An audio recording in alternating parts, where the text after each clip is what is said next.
اهلا بعائله كنز العطور. النهارده معانا فيديو جديد. النهارده هنتكلم عن البخور، هنتكلم عن انواعه، هنتكلم عن خلطه النهارده هنعملها مع بعض، هنركبها مع بعض في البخور. طبعا زي ما انتم عارفين البخور بينقسم لانواع كتير. هنتكلم بس مبدئيا عن الحاجات اللي هي العمليه الصغيره البسيطه. في البخور اللي هو الخشبي اللي هو بيبقى زي كده، وفي البخور اللي احنا هنعمل فيديو عنه النهارده اللي هو المبسوس اللي هو زي كده اهوت الناعم. طبعا الانواع البخور كتير، وفي منه اللي بيطرد الطاقه السلبيه وبيدي طاقه ايجابيه. في منه اللي احنا بنستخدمه في الافراح والعرايس والحاجات اللي هو زي كده هو بيبقى مختلف طبعا.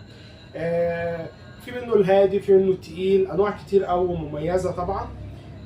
النهارده بقى الاختلاف بتاعنا، احنا معانا البخور بخور مبسوس زي كده هو بنبقى جايبينه ناعم خالص، ما بيبقاش متعطر. وهنا الفكره الجديده بتاعتنا نقدر ان احنا نعطره زي ما احنا عايزين بانواع البرفانات اللي احنا عايزينها على حسب المناسبه اللي احنا عايزينها. اذا كان هل المكان اللي احنا نحط فيه البخور ده مكان مقفول، مكان مفتوح، مكان واسع، مكان ضيق، كل حاجه ولها حاجه طبعا.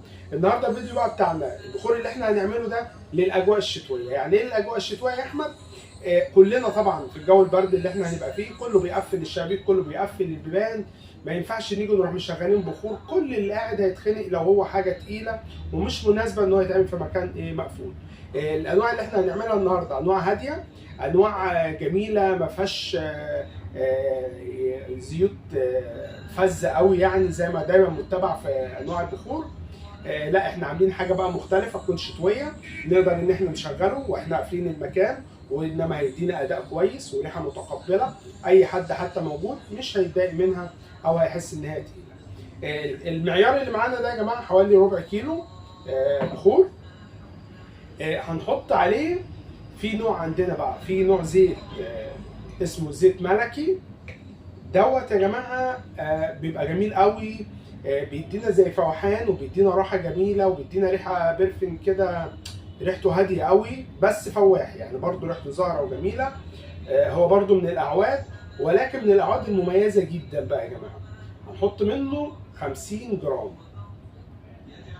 على الربع كيلو.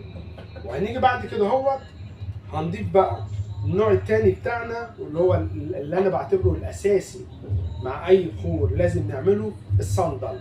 الصندل يا جماعه من الزيوت اللي هي ريحتها جميله قوي وداخله في تركيبات برفانات كتير جدا. يعني اغلب انواع الاعواد، اغلب انواع البرفانات كمان منها اللي هي المميزه اللي احنا عارفينها، داخل فيها برضو الصندل. بيبقى بنسبه بسيطه ولكن بيبقى داخل فيها، بيدي ثبات كويس وبيدي تداخل مع الانواع البرفانات جميل قوي. بنحط منه 25 جرام، 50 جرام اللي هو الملكي اللي هو النوتة الاولى، و25 جرام من اللي هو النوع التاني بتاعنا اللي هو الصندل. ما بنكترش منه قوي. وهنضيف بقى معاهم بقى حاجه اسمها مسك روز جميل قوي بقى دوت، فيه كوكونات كده شويه. من اقل حاجه هنحطها حوالي 3 4 جرام كده، بس هيعملوا معانا اختلاف يا جماعه. بصوا بياخد فعلا البخور في حته تانية خالص، يعني بيبقى مميز قوي مع تداخل الاعواد. طبعا احنا حاطين هنا الزيت لسه المفروض ان هو هيتقلب، وبعد ما بيتقلب في العبوه بتاعتنا دي بنجيب عبوه تكون محكمه الغلق زي كده. وبعد كده هنخلط البخور ده يا جماعه لمده مش اقل من اسبوع، مش اقل من اسبوع.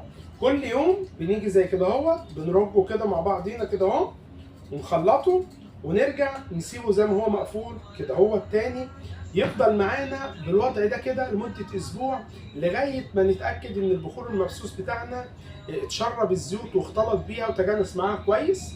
طبعا بيختلف، لو اللي هو النوع الخشبي بيحتاج فتره اطول، انما احنا النهارده الفيديو بتاعنا عن المبسوس. بعد ما هنسيبه كده اهوت وكل يوم زي ما احنا ما قلنا بنخلطه لمده اسبوع، هنطلعه بنستخدمه مع الفحم بتاعنا اللي هو سريع الاشتعال، وبنحط عليه بقى سنه من البخور كده. في ناس كتير كانت اشتكت ان هو البخور ممكن بيتحرق بسرعه او بيخلص بسرعه.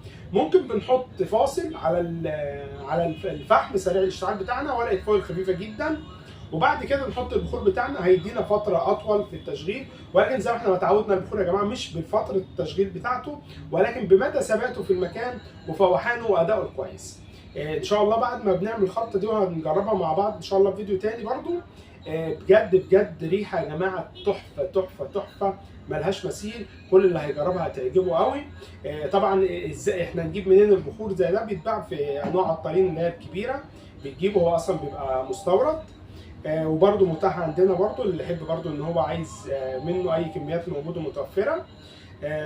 ممكن تراسلونا على القناه او على الصفحه بتاعتنا او رقم التليفون اللي هنبقى سايبينه، ونقدر نوفره لكم.